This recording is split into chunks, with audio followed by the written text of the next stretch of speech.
എല്ലാവർക്കും വീഡിയോയിലേക്ക് സ്വാഗതം. ഞാനിപ്പോൾ 2-3 ദിവസമായിട്ട് ക്യാപ്പ് ഉണ്ടായിരുന്നു വീഡിയോ ഇടാൻ വേണ്ടി. ഞാൻ ലോങ് വീഡിയോ ഇടാൻ വേണ്ടിയിട്ടായിരുന്നു ഈ ക്യാപ്പ് എടുത്തത്. അപ്പോൾ നമുക്ക് ഇന്ന് പഠിക്കാൻ പോകുന്ന വിഷയം എന്താണെന്ന് വെച്ചാൽ ദ കോൺസ്റ്റിറ്റ്യൂഷൻ ഓഫ് ഇന്ത്യ. അതിൻ്റെ ഒരു ഇൻട്രൊഡക്ഷനാണ് നമ്മളിപ്പോൾ നോക്കുന്നത്. 1947 ജൂലൈ 18 ബ്രിട്ടീഷ് പാർലമെൻറ്റ് പാസ്സാക്കിയ ഇന്ത്യൻ ഇൻഡിപെൻഡൻസ് ആക്ട് പ്രകാരം ഇന്ത്യയും പാകിസ്ഥാനും എന്നിങ്ങനെ 2 ഡൈമൈനുകളെ സ്ഥാപിക്കാൻ തീരുമാനിച്ചു. 1947 ആഗസ്റ്റ് 15 മുതൽ ബ്രിട്ടീഷ് പരമോന്നതം ഇന്ത്യയിലെ പ്രസിഡൻസി സ്റ്റേറ്റുകളിൽ നിന്നും അവസാനിച്ചു.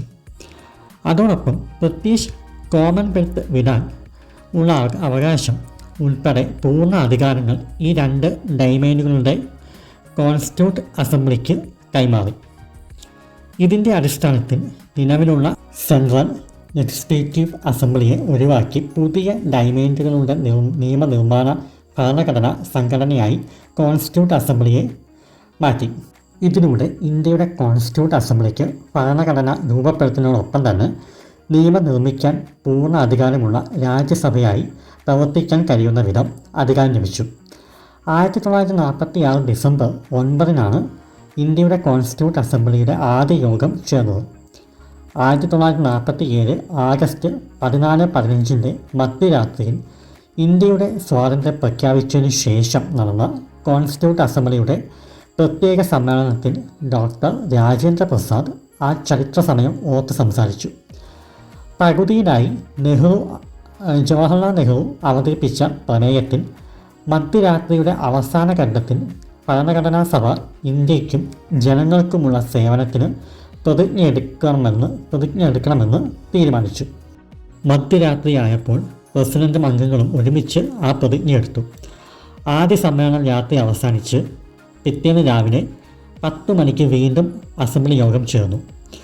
ഒരു രാജ്യത്തിൻ്റെ സ്വാതന്ത്ര്യത്തിൻ്റെ അടിസ്ഥാന ഗുണം അവർക്കിഷ്ടപ്പെട്ട ഭരണഘടന തിരഞ്ഞെടുക്കുവാനുള്ള അവകാശമാണ്. സാധാരണയായി ജനങ്ങളുടെ പ്രതിനിധി ഭരണഘടന രൂപപ്പെടുത്തുന്നതാണ്. 1947 ആഗസ്റ്റ് 14 മുതൽ 30 വരെയാണ് ഭരണഘടനാ സഭയുടെ ആദ്യ പ്രത്യേക സമ്മേളനം നടന്നത്. ഭരണഘടനാ സഭയുടെ ഇരട്ട ഭൂമിയെക്കുറിച്ചുള്ള ചർച്ച ഈ യോഗത്തിൽ നടന്നു. അതിനെ അടിസ്ഥാനത്തിൽ ഭരണഘടനയുടെ പ്രധാന ഘടകങ്ങൾ നിശ്ചയിക്കപ്പെട്ടു. ഭരണഘടനയുടെ കരട് പകർപ്പിൻ്റെ അടിസ്ഥാനത്തിലുള്ള ക്ലോസ് ബൈ ക്ലോസ് പരിഗണനം 1948 നവംബർ 15 ആരംഭിച്ചു.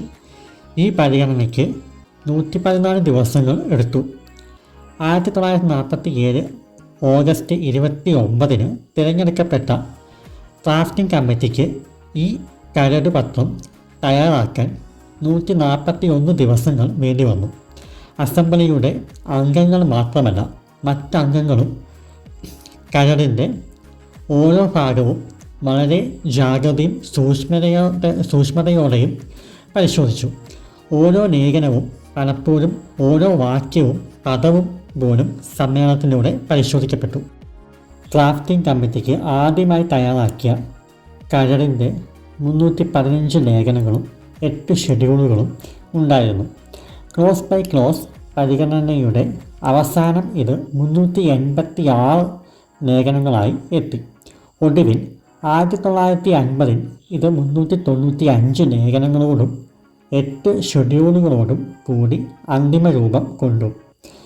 1949 നവംബർ 26 കോൺസ്റ്റിറ്റ്യൂട്ട് അസംബ്ലി ഇത് അംഗീകരിച്ച് നിയമമാക്കി രാജ്യത്തെ സമർപ്പിച്ചു. അതാണ് ഭാരതീയ ഭരണഘടന. 1950 ജനുവരി 24 ഭരണഘടനയുടെ 3 പകർപ്പുകൾ ഹൗസിൻ്റെ മേശയിൽ വെച്ചു. ഒന്ന് ഇംഗ്ലീഷിൽ മുഴുവൻ കൈയെഴുത്തിൽ കലാകാരന്മാർ അക്ഷരകല ഉപയോഗിച്ചെഴുതിയത്. രണ്ടാമത്തത് പ്രിൻ്റ് ചെയ്ത ഇംഗ്ലീഷ് പതിപ്പ്. മൂന്നാമത്തത് ഹിന്ദിയിൽ കയ്യിലെഴുതിയ പതിപ്പ്. 3 ഭരണഘടനാ സഭയിലെ എല്ലാ അംഗങ്ങളും ഒപ്പുവെച്ചു. ഡ്രാഫ്റ്റിംഗ് കമ്മിറ്റി എങ്ങനെയാണ് രൂപം കൊണ്ടത്, കോൺസ്റ്റിറ്റ്യൂഷൻ നിലവിൽ വന്നത് എങ്ങനെ, ഏത് വർഷമാണ് കോൺസ്റ്റിറ്റ്യൂഷൻ പൂർത്തിയായത് എന്നിങ്ങനെയുള്ള കാര്യങ്ങൾ മനസ്സിലായി എന്ന് ഞാൻ കരുതുന്നു.